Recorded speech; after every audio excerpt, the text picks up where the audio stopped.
बच्चों के लिए मैं घर से सैंडविचेस वगैरह बना कर ले आई थी, तो फिर मैंने उनको वो दिए जूस के साथ, क्योंकि उन्होंने सुबह से कुछ खाया हुआ नहीं था।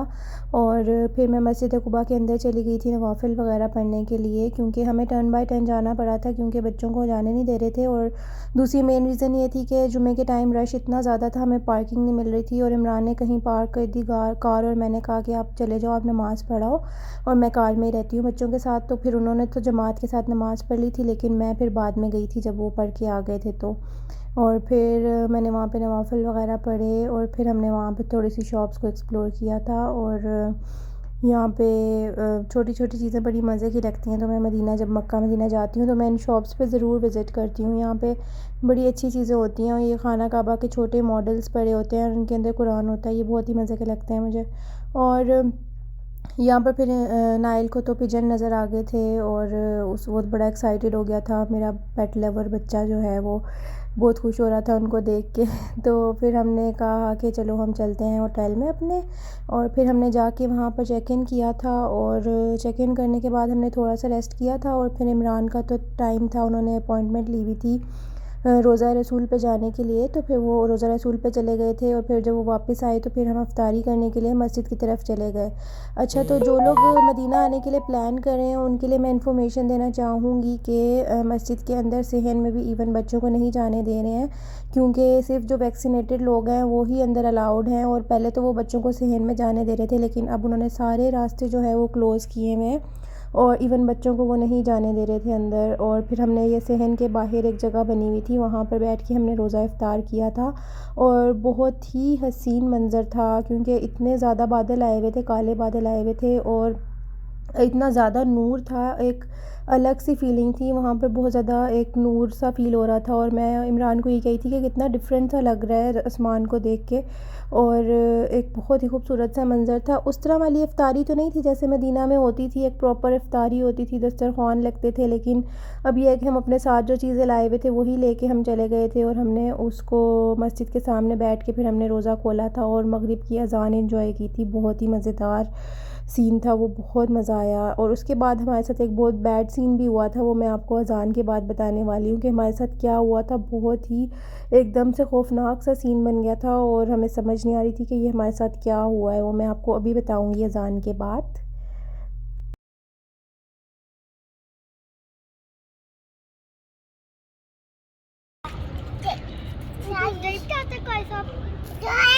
अल्लाह, पिजन किधर है? पिजन कैट है ये? कैट किधर है?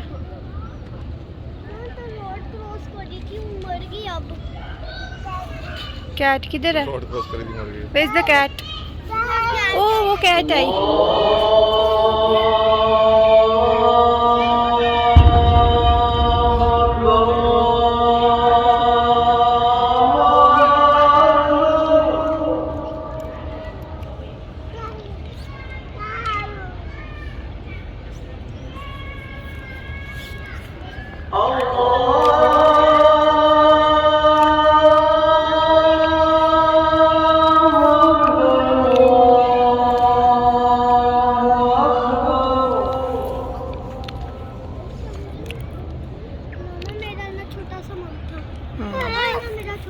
वो देना कौन?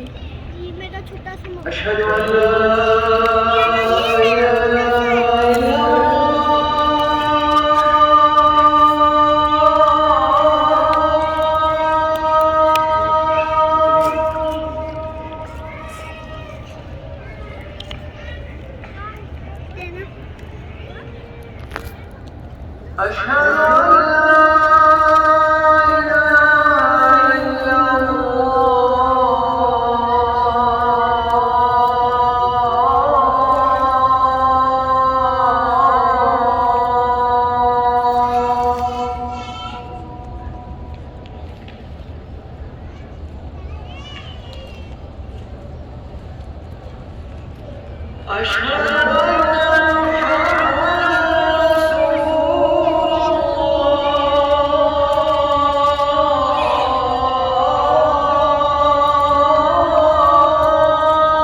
तो कैसी लगी आपको ये अज़ान? हम तो उसके अंदर ही खो गए थे, इतनी खूबसूरत आवाज़ और इतना खूबसूरत सा मंज़र था।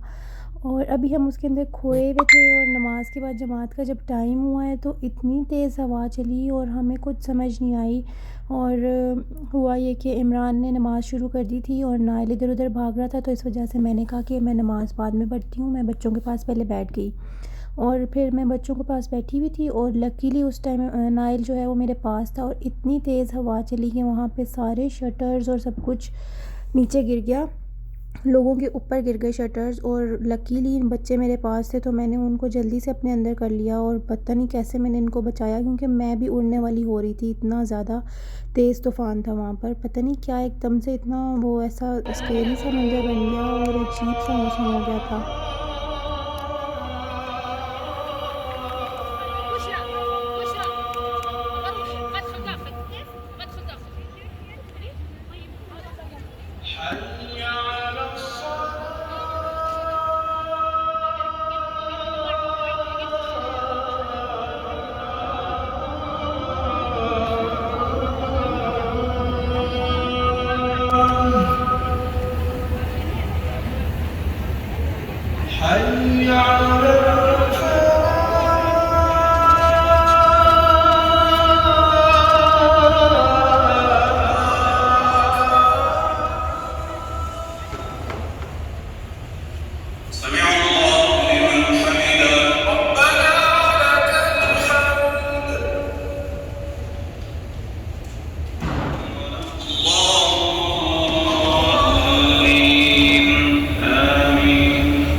चलें जी, मैं अपने व्लॉग के पार्ट 1 का करती हूँ यहाँ पर एंड, और पार्ट 2 में भी आपको बहुत मज़े के और अमेजिंग से मंज़र मैं आपको दिखाऊंगी मस्जिद नबवी के इंशाल्लाह। वो इमरान ने भी सारे मोमेंट्स कैप्चर किए थे जब वो रोज़ा रसूल सल्लल्लाहु अलैहि वसल्लम पर गए थे। तो मैं यहाँ पर इस व्लॉग को एंड करती हूँ। Thank you so much for watching. अल्लाह हाफ़िज़।